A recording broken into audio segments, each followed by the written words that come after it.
tokoh sekularisme di Indonesia? Ini yang paling banyak, Ustaz. Silakan, Ustaz.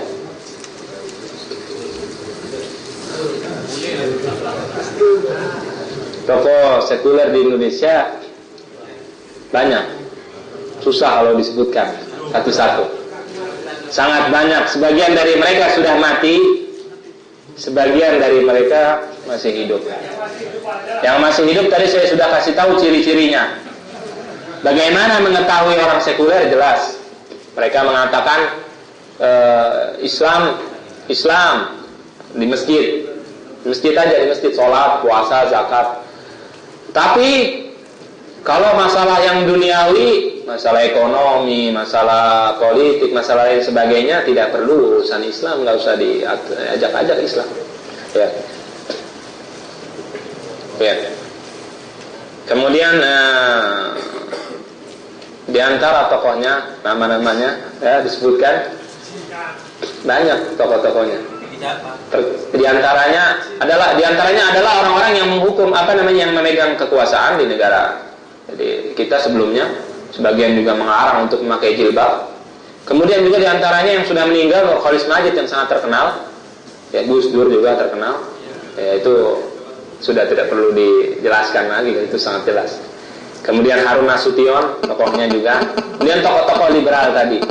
Nah, liberal tadi sama sekuler ini kurang lebih sama ya. Kalau tadi kita belum sempat bahas masalah liberalisme, tokoh-tokoh liberal termasuk juga Ulul Absar Abdallah ya, dan lain sebagainya. Semua tokoh-tokoh mereka adalah tokoh-tokoh liberal dan sekuler. Pasti orang liberal mendukung sekularisme, pasti. Karena mereka paham bebas. Jadi agama kalau liberalisme itu lebih spesialis dari sekuler. Kenapa? Karena mereka berusaha mengambil ayat kemudian dirusak-rusak itu ayatnya. Kalau yang sekuler enggak, pakai akal mereka. Kalau tidak ada tapi tidak pakai dalil. Liberalisme enggak dibawa dalil-dalil yang kacau, mereka kacaukan agama mereka. Pertanyaan selanjutnya, sebenarnya apa yang dijelaskan Ustaz itu tadi? Jadi pertanyaannya banyak begini, Ustaz. Sekularisme ini berdampak apa di Indonesia? Ini juga banyak pertanyaan yang sama ini. Jadi dampaknya apa sekularisme di Indonesia? Tidak ada bedanya dengan yang dibahas Ustaz tadi. Cuma Ustaz tadi membahas masalah secara menyeluruh, dan sekarang banyakkan dengan Indonesia. Memang itu sebenarnya inti daripada pembahasan kita yang terakhir tadi saya sangat singkat saya sampaikannya. Mungkin bagus nih pertanyaannya. Bagaimana dampaknya di Indonesia? Dampak yang pertama kenapa kita bahas ini? Karena ini berdampak kepada akidah seorang muslim. Berdampak dengan akidah seorang muslim. Allah Subhanahu wa taala mengatakan illa man atallaha biqalbin salim. Orang-orang yang datang kepada Allah Subhanahu menemui Allah Subhanahu wa taala dengan hati yang selamat dari syirik, tidak melakukan kesyirikan. Ketika seseorang berpaham sekuler, maka dia menjadikan sumber hukum adalah selain Allah Subhanahu wa taala. Dia menjadikan manusia sebagai sekutu Allah Subhanahu wa taala. Ketika Allah mengatakan hukum A adalah A, hukum tentang sebuah perkara hukumnya adalah halal misalkan. Kemudian datang orang sekuler mengharamkannya. Kemudian ketika Allah mengharamkan suatu perkara, orang sekuler datang kemudian menghalalkannya. Ketika Allah Subhanahu wa taala membuat suatu peraturan, orang sekuler datang kemudian membuat peraturan yang bertentangan dengan hal tersebut. Ketika Allah Subhanahu wa taala membuat sebuah peraturan, dia bahas lagi peraturannya. Padahal seorang muslim tidak boleh membahas sebuah peraturan yang sudah Allah Subhanahu wa taala tetapkan. Ya. Ketika tidak boleh kita bahas lagi, itu namanya kurang ajar dengan Allah Subhanahu wa taala. Apakah kita ketika Allah memerintahkan kita untuk sholat diwajibkan, apakah kita berembuk lagi nanya, Pak kira-kira sholat nggak ya, gimana sholatnya, apakah kita bikin peraturan lagi boleh sholat atau boleh tidak sholat? Kalau sudah yakin bahwasanya Allah menyuruh sholat, ya harus dikerjakan, itu aja sebagai konsekuensi keimanan kita. Jadi ketika seseorang berpaham dengan paham ini, maka pahamnya tadi bertentangan dengan akidah tadi, bertentangan dengan akidah yang sangat penting dalam Islam. Ya, bahkan bisa kalau si sekuler tadi menganggap bahwasannya hukum selain hukum Allah tadi adalah hukum yang lebih baik daripada aturan Islam, maka dia secara ijma' ulama, kesepakatan seluruh ulama bahwa dia matinya murtad, kafir, keluar dari ajaran Islam secara ijma' ulama. Bahkan kalau dia mengatakan bahwasannya ajaran Allah Subhanahu wa taala dengan ajaran dari hasil pemikirannya tadi, sekuler tadi, kalau tadi sama aja dia menganggap sama, itu juga sama murtad. Salah sahabat yang bernama Ibnu Abbas pernah berdialog dengan orang Khawarij. Orang Khawarij berdalil dengan ayat wa man lam yahkum bima anzalallah faulaika humul kafirun. Barang siapa yang tidak berhukum dengan hukum Allah, maka dia adalah orang kafir. Ibnu Abbas mengatakan huwa kufrun duna kufur. Kufur ketika seseorang berhukum dengan maksiat, perbuatan maksiat yang dilakukan, misalkan dia berzina. Ya. Dia tidak berhukum dengan hukum Allah. Zina bukan hukum Allah, tapi dia melakukan zina. Dia melakukan bukan hukum Allah. Dia zina. Kalau dia tidak tidak mempercayai, tidak mempunyai itikat, akidah bahwasanya zina halal, dia tidak kafir. Maka Ibnu Abbas mengatakan huwa kufrun duna kufur. Kufur di bawah kekufuran. Dia tidak sampai kekufuran yang mengeluarkan seorang dari Islam. Tapi kalau dia meyakini bahwasannya ini sumber hukum lebih baik daripada hukum Allah Subhanahu wa taala, maka ini mengeluarkan dari Islam. Bahkan ini merupakan ciri-ciri orang munafik. Jelas di dalam Al-Qur'an tadi. Ya. Jadi itu tadi kepentingan kita, jangan sampai kita sholat tapi ternyata akidah kita kacau, balau. Maka harus kita pahami dan harus kita jaga diri kita dan keluarga kita daripada pemahaman-pemahaman seperti ini. Selanjutnya Ustaz, ini ada pertanyaan, apakah Allah membiarkan hal ini seperti hukum sekuler ini berjalan di dunia? Pertama, apakah Allah membiarkan? Allah Allah tentunya menciptakan dunia untuk menguji umat manusia. Fir'aun dulu berhukum di dunia. Fir'aun jelas bukan mengatakan tidak ada Tuhan. Fir'aun mengatakan apa? Ana rabbukumul a'la, saya Tuhan kalian yang maha tinggi. Lebih berat lagi daripada itu.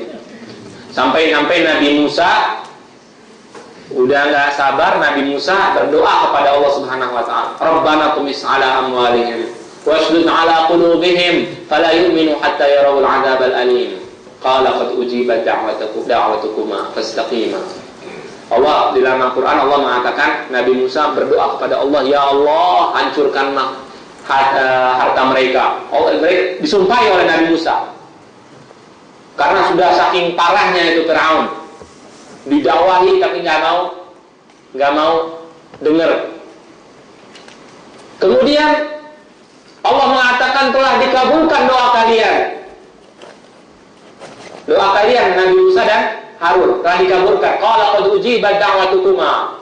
Para mufassir mengatakan jarak antara doanya dengan kejadian tenggelamnya, kehancuran Fir'aun kurang lebih 40 tahun. Lama. Ya kenapa? Karena ujian. Siapa yang beriman kepada Nabi Musa dan yang tidak beriman kepada Nabi Musa alaihissalam. Jadi pertentangan antara hak dan batil akan selalu ada. Nah ini makanya diuji umat Islam. Apakah mereka akan mengikuti ajaran-ajarannya atau tidak? Allah mengatakan di dalam Al-Quran, fasayunfiqunaha. Mereka akan berinfak, akan berusaha, akan berperang, akan mengajarkan ajaran-ajaran mereka. Fasayunfiqunaha, thumma takunu alaihim hasratan, thumma yughlabun. Kemudian mereka akan menjadikan yang mereka infakkan tadi di jalan setan tadi akan menjadi penyesalan bagi mereka pada hari kiamat. Thumma yughlabun. Kemudian mereka akan dikalahkan pasti. Janji Allah Subhanahu wa taala. Walladzina kafaru ila jahannama yuhsyarun. Kemudian orang-orang kafir itu akan pada hari kiamat akan dikumpulkan nanti di neraka jahanam. Selanjutnya, apa yang menyebabkan Islam saat ini terjajah oleh sekularisme? Sebabnya apa? Tadi kita sudah bahas. Penyebabnya adalah pertama kali penjajahan, dijajah. Kemudian apakah penjajahan tersebut sudah selesai? Kalau kita lihat ternyata tidak. Masih ada sampai sekarang penjajahan tersebut. Ya, lewat buku-buku yang bertentangan dengan akidah Islam. Rasulullah bilang A, ada orang bilang B, kita masih bingung mau milih yang mana antara A apa B. Ini semua penyebabnya apa? Tadi benar juga ada yang zaman tadi yang bilang bodoh, karena kebodohan, tidak mengerti, tidak paham. Kalau mungkin sebagian daripada mungkin sebagian orang mungkin yang tidak berjilbab mengatakan, misalnya ini sebagai contoh, ini urusan pribadi, urusan saya sendiri, misalkan. Ya kenapa kalau ditanya seorang wanita tidak berjilbab kenapa? Ini urusan saya sendiri, urusan pribadi. Kemudian kalau perempuan sudah tua, biasanya di Indonesia pakai jilbab, tapi kalau belum tua nggak pakai jilbab. Kalau ya begitu banyak. Kenapa? Semaunya, nggak ngerti, bodoh. Nah itu juga, bodoh itu merupakan salah satu faktor utama daripada muncul aliran sesat. Sampai ada yang ngaku jadi nabi, banyak pengikutnya. Ada yang ngaku jadi nabi, ada pengikutnya. Kemudian di Jakarta, saya dari Jakarta, ada di Senen itu ada yang ngaku jadi nabi, namanya Lia Eden. Itu katanya di buku sucinya, dia mengatakan saya sudah berzina 3 kali. Dijelaskan bagaimana caranya dia berzina. Pada suatu hari, pada tanggal sekian, begini, begitu. Dia ngaku zina, pengikutnya siapa? Dokter, ada pengacara, dan sebagainya. Ini manusia, bodoh. Walaupun dia belajar ilmu, pengetahuan, belajar, dan sebagainya, tapi tidak berdasarkan bimbingan wahyu, akhirnya bodoh. Jadi saya katakan, makanya di Italia dibahas masalah nikah sesama jenis. Boleh atau tidak boleh, kan harusnya nggak usah dibahas begini, kan buang-buang waktu lah. Ya ini kacau. Makanya akhir zaman Rasulullah SAW mengatakan pada akhir zaman akan muncul ruwaibidah. Ruwaibidah itu apa? Rajulun kafir, orang yang tidak ada harganya. Yatakalam fi amril amma, berbicara tentang masalah manusia yang sangat umum, yang macam-macam, masalah-masalah besar. Orang yang tidak ada harganya di mata Allah Subhanahu wa taala, di mata manusia. Ya, orang-orang yang tidak pernah sholat, tidak pernah bayar zakat, tidak pernah haji, bicara hal-hal yang luar biasa, menjadi terdapat tempat di masyarakat. Ini merupakan sebuah kebenaran dari kata Nabi Muhammad SAW.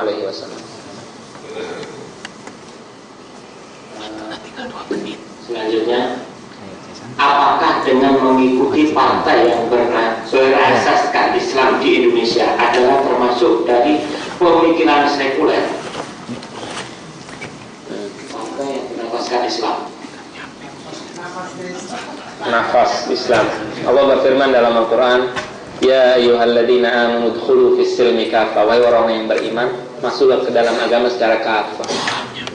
Kita tidak dibenarkan masuk pakai nafas saja. Jadi nafasnya Islam. Tidak. Semuanya, jangan cuma nafasnya saja. Ya. Apa hukumnya? Tentunya sangat berat ya kita berbicara masalah ini. Ini masalah berkaitan dengan akidah tadi saya katakan. Bukan masalah partai tidak partai, masalahnya masalah akidah. Rasulullah SAW dulu pernah ditawarkan untuk menjadi raja. Jadi raja pada saat Quraisy, suruh Rasulullah SAW suruh jadi raja.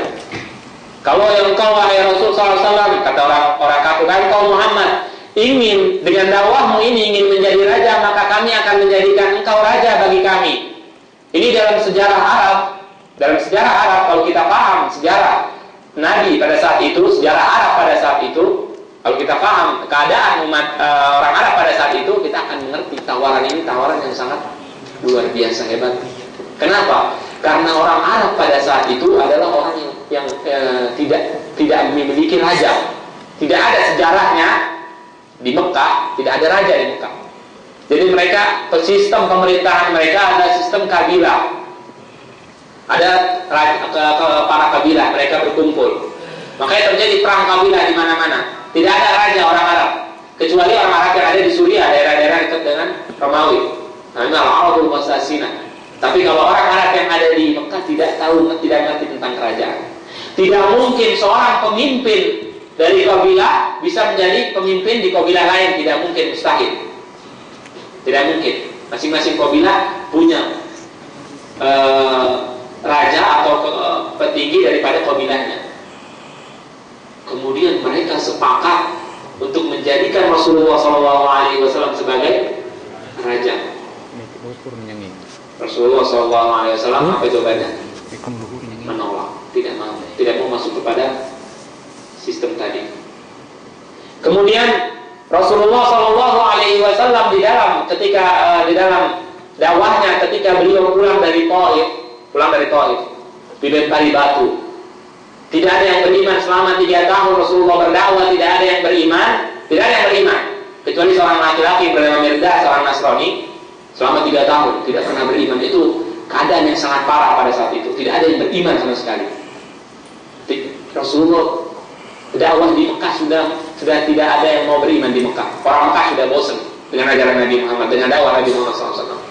Akhirnya Rasulullah setiap tahun musim haji tawaf, keliling semua kabilah yang datang ke Mekah untuk haji. Rasulullah berdakwah kepada kabilah, masing-masing setiap kabilah satu kabilah Rasulullah SAW dakwahi. Semua kabilah menolak dakwah Nabi Muhammad SAW kecuali 3 kabilah.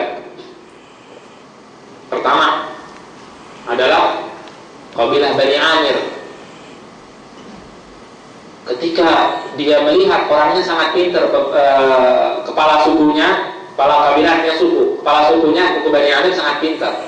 Dia melihat dari cara Rasulullah berkata, kemudian kepandaian Rasulullah SAW, dia melihat bahwasannya Rasulullah SAW akan menang. Kemudian dia mengatakan kepada Rasul, saya akan beriman, tapi dengan syarat, sepeninggalmu saya akan meneruskan kekuasaannya. Dan Rasulullah SAW tinggalkan. Karena Rasulullah mengatakan jawabannya apa? Al-hukmu lillahi wa li rasulihi. Hukum adalah milik Allah dan Rasulnya. Kemudian Rasulullah berangkat lagi sebuah kabilah Bani Harithah. Kabilah apa namanya? Kabilah Bani Syaibah, Musanna bin Harithah. Yang berasal dari situ Imam Ahmad bin Hanbal. Di kabilah ini Rasulullah berdakwah mengajak mereka untuk masuk Islam. Mereka semua bermusyawarah. Kemudian mereka sepakat untuk mengikuti dakwah Nabi Muhammad SAW. Rasulullah dalam keadaan tertindas nih. Harus tahu. Mereka sepakat. Tapi dengan syarat. Syaratnya mereka tidak mau memerangi Persia karena mereka tinggal di dekat Persia. Mereka mengatakan kami tidak mau memerangi Persia. Kami akan membela engkau wahai Muhammad SAW dari seluruh manusia kalau engkau diperangi kecuali dari Persia. Kenapa? Takut. Mereka ketika datang Rasulullah bersama Abu Bakar, mereka mengatakan, Abu Bakar, Rasulullah bertanya, siapa engkau? Siapa kalian? Kalian jumlahnya berapa? Mereka mengatakan, nahnu alfun wa la yughlabu alfun min qillah. Jumlah kami 1000 dan 1000 tidak akan pernah kalah. Dalam orang Arab ketika itu mengatakan 1000 dengan jumlah yang sangat besar, luar biasa 1000 itu. Nah, hebat artinya, punya kabilah sukunya 1000 tidak mungkin kalah. Ya, mereka kalau lawan orang Arab mana tidak takut, Quraisy tidak takut, siapapun mereka tidak takut kecuali Persia. Luar biasa, 200.000 lebih itu pasukannya. Udah bukan level kita, itu kurang lebih. Tapi luar biasa. Harusnya Nabi menerima syarat tersebut. Kan begitu harusnya. Kalau dipikir-pikir, kalau kita pemikiran kita kok bodoh benar gitu ya. Nggak diambil, padahal tertindas sebenarnya. Karena kenapa? Karena Rasulullah SAW dakwahnya ada manhajnya, ada caranya dalam berdakwah. Ya. Nah, ini digariskan oleh Allah Subhanahu wa Ta'ala. Kemudian setelah itu Rasulullah bertemu dengan Ansor, mereka beriman tanpa syarat, 6 orang saja. Kemudian mereka berdakwah, sebagaimana kita ketahui orang Madinah. Maka jadi intinya ketika jadi tidak ada yang mencerminkan Islam yang benar dari yang tadi ditanyakan. Ya, jadi jawabannya insya Allah jelas, tidak perlu kita mendukung hal tersebut ya. Karena hal-hal walaupun nafasnya Islami tapi tidak sesuai dengan ajaran Allah, tidak perlu kita dukung. Selanjutnya Ustaz, ini pertanyaannya bagus, cuma saya generalisasi aja. Langkah apa untuk menghadapi sekularisme dan liberalisme untuk membentengi kita, maksudnya Ustaz? Yang pertama adalah dengan ilmu pengetahuan. Dengan ilmu, Allah mengatakan ikra, tapi juga cukup dengan ikra, baca, tapi tidak cukup baca. Apa tulisannya? Bismi rabbikal ladzi khalaq. Pakai bismillah bacanya. Dengan nama Allah Subhanahu wa taala. Pelajari ajaran Allah Subhanahu wa taala. Sekularisme kenapa muncul? Karena merasa bahwa ilmu pengetahuan bertentangan dengan ajaran Allah Subhanahu wa taala. Nah, dalam Islam kita lihat sekarang mukjizat-mukjizat yang luar biasa. Kalau kita lihat buku-buku sekarang banyak. Kita baca buku-buku tentang ilmu pengetahuan dalam Al-Quran Karim. Baca buku-buku tentang profesor-profesor yang masuk Islam. Karena apa? Karena menganggap penelitian mereka terbaru. Tidak ada yang meneliti, penelitian mereka baru. Tapi ternyata semuanya ada di dalam Al-Quran. Mereka bingung, akhirnya mereka masuk Islam. Itu kita baca. Dengan baca hal tersebut, kita tahu bahwasannya ajaran Islam tidak bertentangan dengan ilmu pengetahuan. Ya. Kemudian bentengi dengan cara mempelajari ajaran akidah, pelajari tentang akidah, tauhid uluhiyah. Uluhiyah artinya tauhid yang mengatur tata cara beribadah kepada Allah. Kemudian tauhid rububiyah, menyembah Allah, mengesahkan Allah dengan perbuatan Allah Subhanahu wa taala. Kemudian juga dengan asma wa sifat. Dengan cara-cara itu, dengan ilmu pengetahuan, membentengi diri kita dengan akidah yang benar, akan membentengi daripada sekularisme. Assalamualaikum Ustaz, apakah ulama Indonesia sudah mampu menyiapkan hukum-hukum dan dasar tata cara penyelenggaraan negara pengganti hukum yang diambil dari negara barat? Pertama, kalau ditanya ulama, saya katakan bahwasannya pertama tentunya kita bicara tentang masalah negara, betul. Tapi yang saya maksud sebenarnya di dalam diri kita dan keluarga kita, agar kita bentengi masing-masing diri kita, membentengi daripada sekularisme dalam keluarga kita dulu masing-masing. Jadi nggak usah ngurus ini ulama sudah siap belum siap, karena Allah Subhanahu wa taala sudah punya ajarannya, sudah ada dalam Al-Quran dan hadis, tinggal dipraktekin atau tidak, itu aja. Ya, kita kalau misalkan masing-masing bertanya apakah sudah siap untuk membedakan ini, itu tidak membenarkan maksiat, tidak membenarkan. Betul, misalkan sekarang kita bicara misalkan ada maksiat di televisi misalkan. Orang Islam tidak punya pengganti, betul. Tapi apakah maksiat yang tadi ada di televisi tadi jadi halal? Tidak halal. Tidak halal. Nah, jadi caranya gimana? Di masing-masing kita berusaha mengerjakan perintah Allah Subhanahu wa taala tadi, membentengi diri kita dan keluarga kita.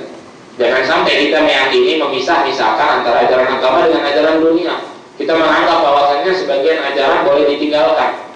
Itu merupakan salah satu, kalau Syekh Muhammad Ibn Abdul Wahab mengatakan salah satu apa yang menyebabkan seseorang keluar dari Islam, pembatal tauhid. Tentu kita di sini tidak mengatakan bahwasannya masing-masing setelah keluar dari pengajian ini masing-masing mengkafirkan orang, tidak. Ya, tapi kita harus hati-hati. Tidak usah kafirkan, tapi harus hati-hati. Rasulullah SAW tidak menyolati orang yang mati ada hutang. Tidak disolati oleh Rasulullah SAW. Nah, kalau kita melihat orang sekuler, kita tidak pernah mengkafirkan karena kita bukan ulama misalkan. Karena hanya seorang ulama yang berhak untuk mengkafirkan seorang secara personal. Tapi kalau secara umum boleh kita mengkafirkan orang yang menyembah kubur kafir. Tapi secara personal kita harus membedakan. Nah, itu kita tidak perlu sholatkan kalau ada orang yang tidak beriman kepada Allah dan Rasulnya untuk jadi jaga-jaga. Ya, jadi masing-masing kepada diri kita. Jangan tanya ulama sudah siap itu, karena Allah tidak akan tanya masalah ulama. Yang Allah tanya adalah kita. Nanti ulama akan ditanya oleh Allah Subhanahu wa taala, apakah kalian sudah menyiapkan atau belum menyiapkan? Yang katanya Allah nanti. Iya, jadi itu merupakan tugas semua elemen masyarakat, semua kita umat Islam untuk bisa keluar daripada sekularisme ini. Ya, untuk selanjutnya beberapa teman-teman saya pernah mengatakan bagaimana acara Valentine isinya diganti dengan kajian Islam agar kaum muda dapat dirangkul tanpa pemaksaan. Apakah ini termasuk sekularisme secara tidak langsung? Itu bukan sekularisme namanya. Itu namanya apa namanya? Amar ma'ruf nahi mungkar. Jadi kalau acara Valentine kita kumpulin para pemuda, tapi dipisah. Jangan dikumpulin gabung-gabung, ngaco. Dipisah.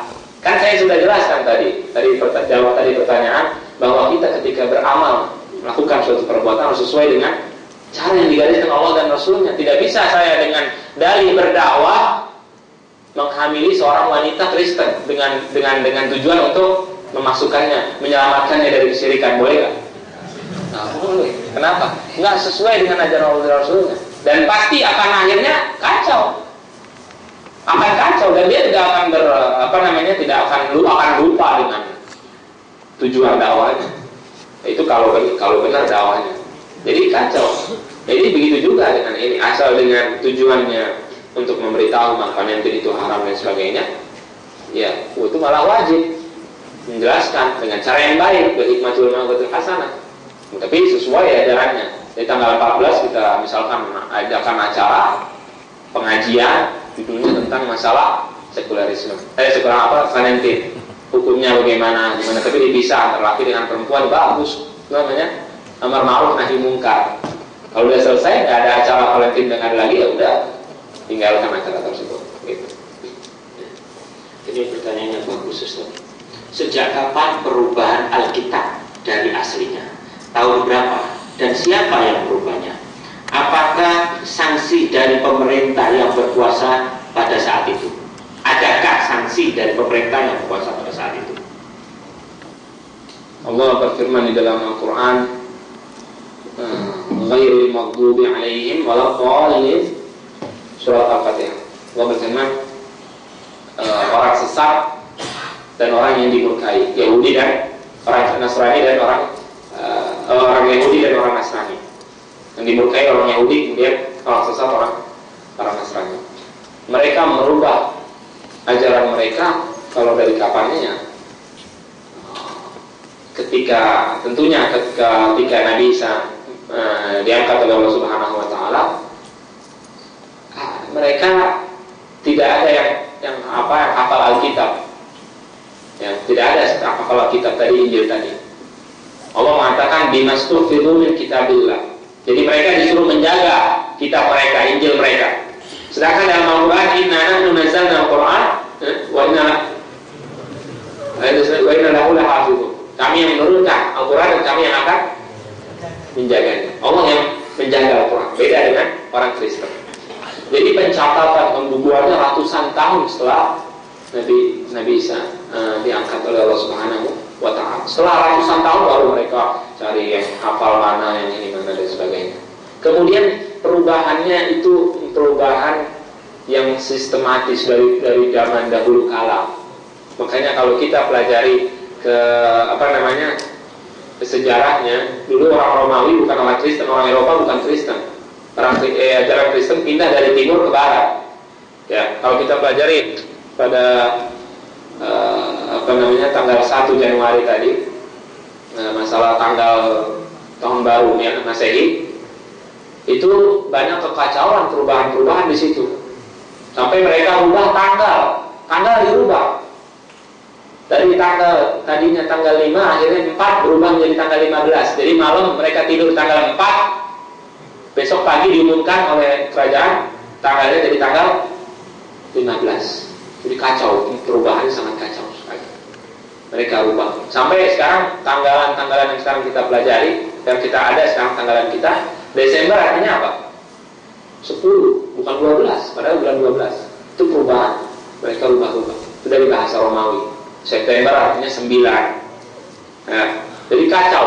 Agama mereka kacau. Kadang mereka mengharamkan babi, cetakan tahun sekian, dan mereka rubah. Jadi mereka sesuai kesepakatan. Pada zaman Nabi, dari kapan? Kalau dari kapan? Dari zaman Nabi masih ada. Ketika Nabi Zakaria masih hidup, Nabi Yahya masih hidup, ada yang diriwayatkan bahwa ada seorang rajanya pengen kawin dengan keponakannya.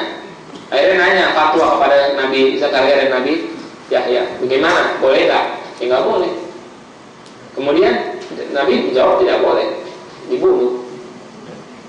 Dibunuh oleh mereka. Ya. Jadi dari kapan? Dari zaman ada nabi mereka. Ya. Itu Yahudi, kemudian Nasrani. Kalau Nasrani tersesat, bodoh, tersesat. Yahudi tahu, mereka rubah-rubah.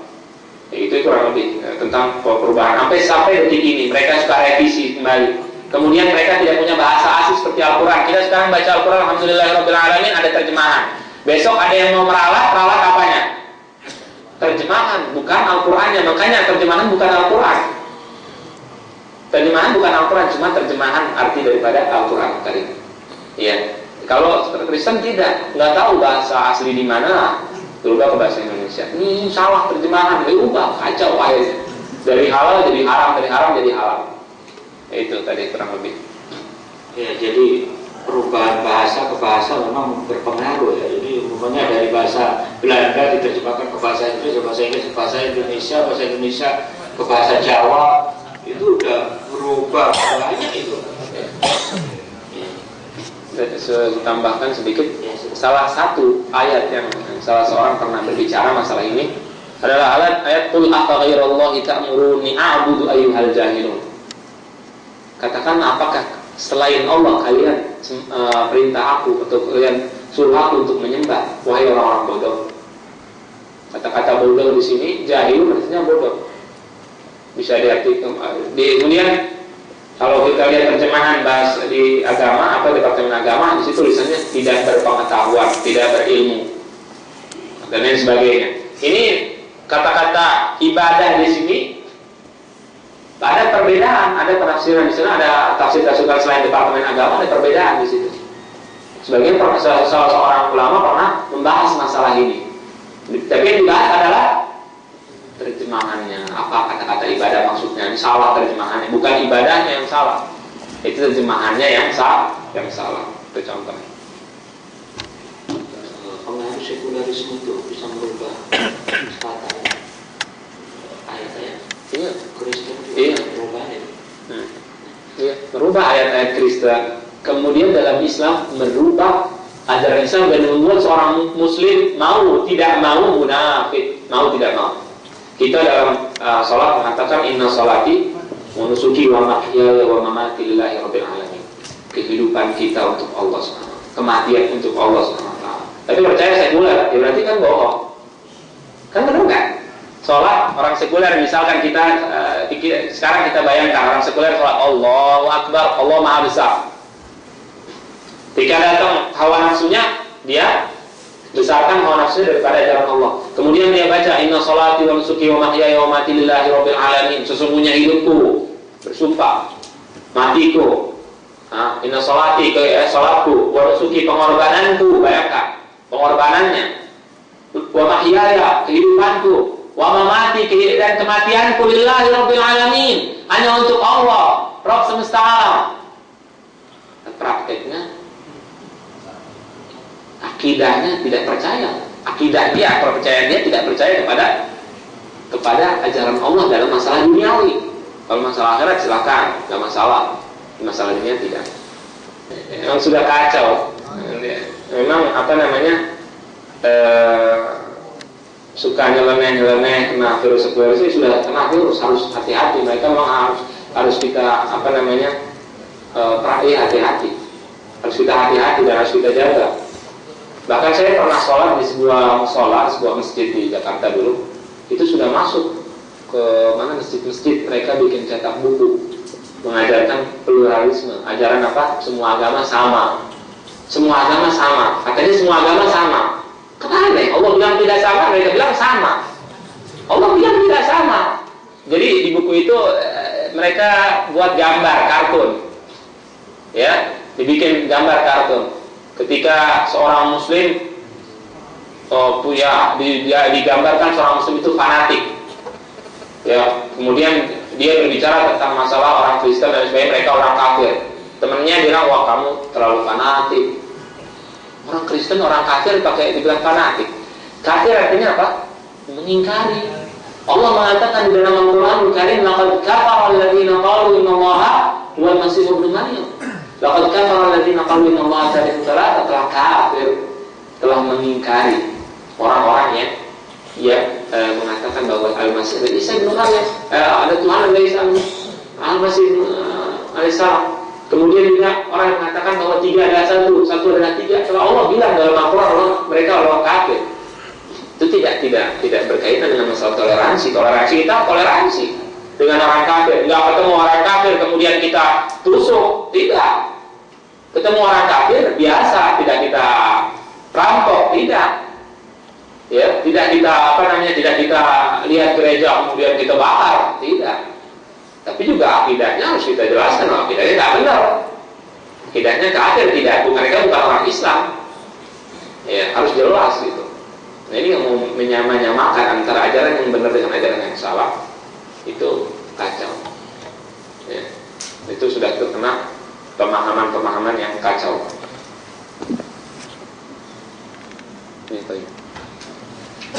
Alhamdulillah.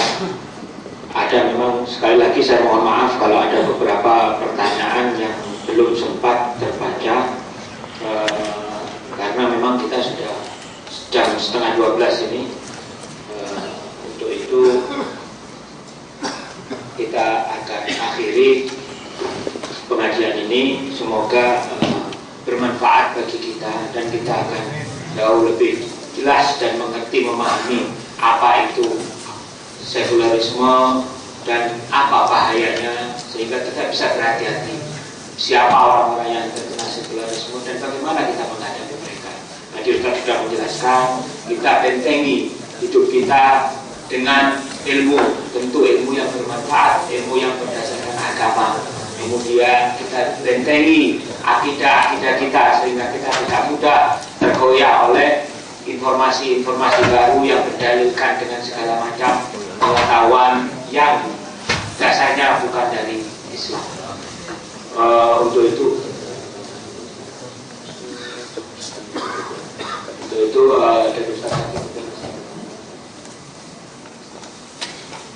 sebelum kita tutup ada sedikit tambahan dari Ustaz Syafiq. Bismillahirrahmanirrahim. Assalamualaikum warahmatullahi wabarakatuh. Alhamdulillah, bersyukur kepada Allah Rabb semesta alam yang telah memberikan kemudahan kepada kita untuk melaksanakan ketaatan, keimanan dan amal soleh. Dan ucapan terima kasih yang sebanyak-banyaknya kepada Al-Ustaz Ikrimah Irfan Baraja dan Bapak Ahmad Wahid, dan kepada teman-teman khususnya ATC yang telah memberikan bantuan kepada kita. Dan semoga apa yang telah disampaikan dan dipaparkan oleh Ustaz Ikrimah tadi bisa bermanfaat bagi kita, diambil hikmah dan pelajarannya untuk kita bisa menjadi manusia-manusia yang lebih membentengi diri kita dan keluarga kita. Yang paling utama adalah dengan tauhid, mempelajari tauhidullah, mempelajari akidah Islam yang benar sesuai dengan tuntunan Allah Subhanahu wa ta'ala. Karena ini adalah merupakan virus-virus yang berbahaya dan akan mengacaukan agama kita, dan tujuannya adalah bagaimana menjadikan umat Islam yang bodoh tentang Islamnya menjadi ragu tentang agamanya. Tapi Islam yang benar, umat Islam yang tahu tentang agamanya, kenal dengan akidah dan dasar Islamnya, tidak akan tergoyahkan. Tapi yang bermasalah adalah umat Islam yang bodoh tentang Islamnya, ya kan? Nah, tidak perlu dibicarakan lagi panjang lebar. Contohnya adalah, mungkin saya mengaturkan maaf yang sebesar-besarnya. Sekali lagi saya mengambil contoh, ya kan? Kemarin juga sempat saya singgung dalam pengajian hari Rabu di Balat, ya kan? Mungkin saya minta maaf sama Pak Edi karena ngambil contoh wong Solo, ya kan? Ketika salah satu menteri agama Indonesia di era Orde Baru meragukan pembagian waris laki-laki 2 dan perempuan 1. Ya kan, ayat ini sudah tidak relevan lidzakari mithlu hadzil unsyayain untuk diterapkan bagi umat Islam sekarang. Loh, kenapa Pak Menteri? Karena dalilnya, ini dalilnya, ya kan? Jadi mereka ingin niru kita, karena kita Ahlus Sunnah wal Jamaah ketika ditanyakan pakainya dalil. Kalau ada orang nyelmong, aku nyelmong seperti itu, mana dasarnya dan dalilnya?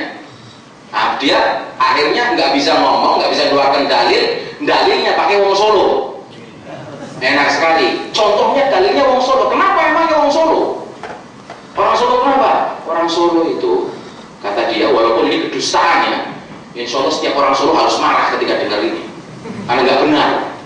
Orang Solo itu kalau pergi pagi hari, yang pertama kali buka toko dan dagangannya pergi ke pasar Klewet istrinya.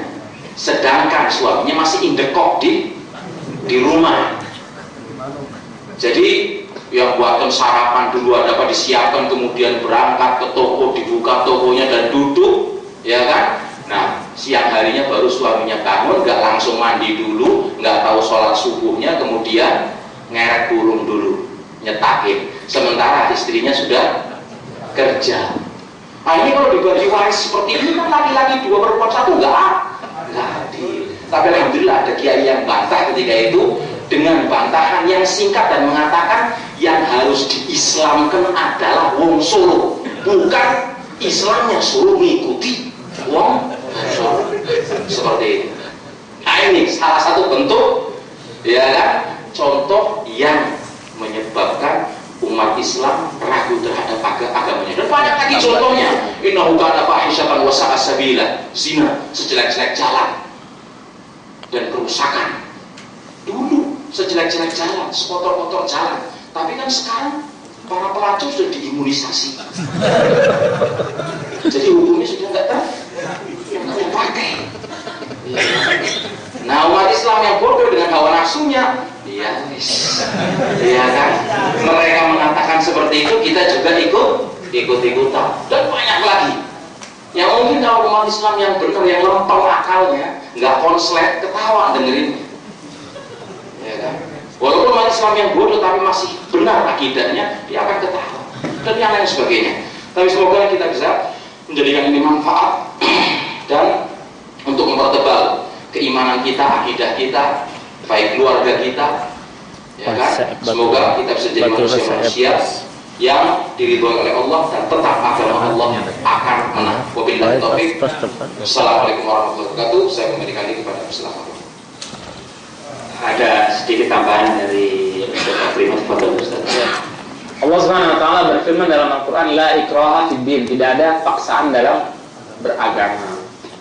Ini ayat buat orang kafir, nggak dipaksa dia masuk Islam.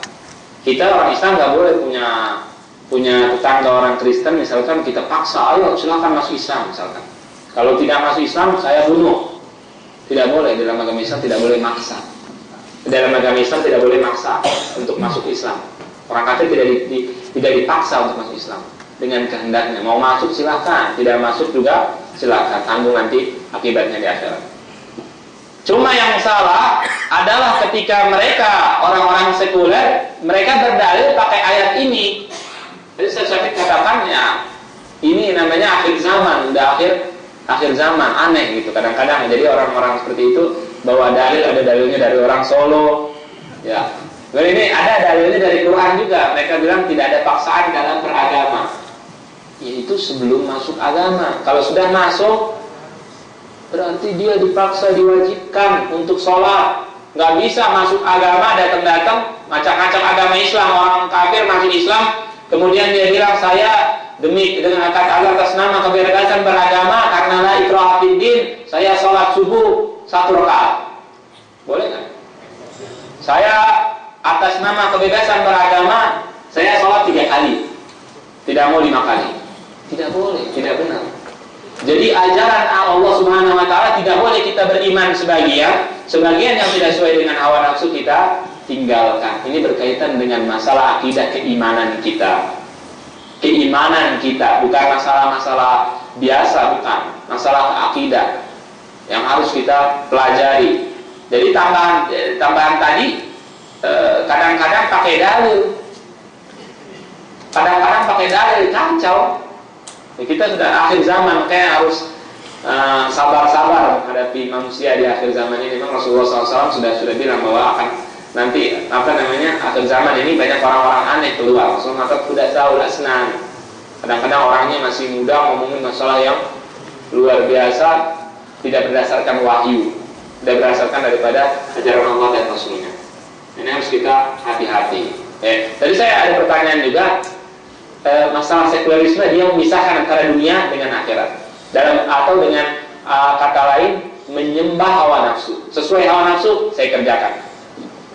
Kalau saya menjalankan seluruh ajaran Al-Quranul Karim, misalkan Al-Quran semuanya saya kerjakan Al-Quran dari mulai Al-Fatihah sampai An-Nas, tapi setelah saya tundukkan kepada hawa nafsu saya, setelah saya lihat, oh ini menurut saya bagus, dimusyawarahkan dulu, dibahas dulu, ini menurut saya bagus, kemudian kita kerjakan seluruh ajaran Al-Quran, itu tidak diterima oleh Allah Subhanahu wa taala. Karena bukan ibadah. Kita diminta ibadah oleh Allah Subhanahu wa taala ketika menjalankan hukum Allah Subhanahu wa taala. Disuruh ibadah. Ya. Itu tidak ibadah. Kenapa? Dia lihat, oh ini bagus, saya kerjakan. Kebetulan semuanya bagus. Kalau tidak bagus, dalam hatinya dia berkeyakinan bahwa kalau tidak bagus saya tinggalkan. Saya lihat, saya panggil dokter, saya panggil insinyur, semua saya lihat gimana ayat pertama surat Al-Fatihah. Setuju, ambil. Tidak setuju, tidak diambil. Ini bahaya, masalah akidah, kacau, bisa mengeluarkan dari Islam. Ya. Jadi kenapa? Gimana iman kita? Iman kita adalah beriman kepada Allah dan Rasulnya, bahwa semua yang datang dari Allah dan Rasulnya adalah benar. Itu iman yang harus diminta. Itu jadi kesimpulan daripada ceramah kita pada siang ini. Mudah-mudahan Allah Subhanahu wa taala menerima semua amal baik kita. Sallallahu alaihi wasallam wa ala Muhammad. Alhamdulillahirabbil alamin. Alhamdulillah, kita tutup pertemuan ini dengan doa kafaratul majlis. Wabillahi taufiq wal hidayah. Wassalamualaikum warahmatullahi wabarakatuh.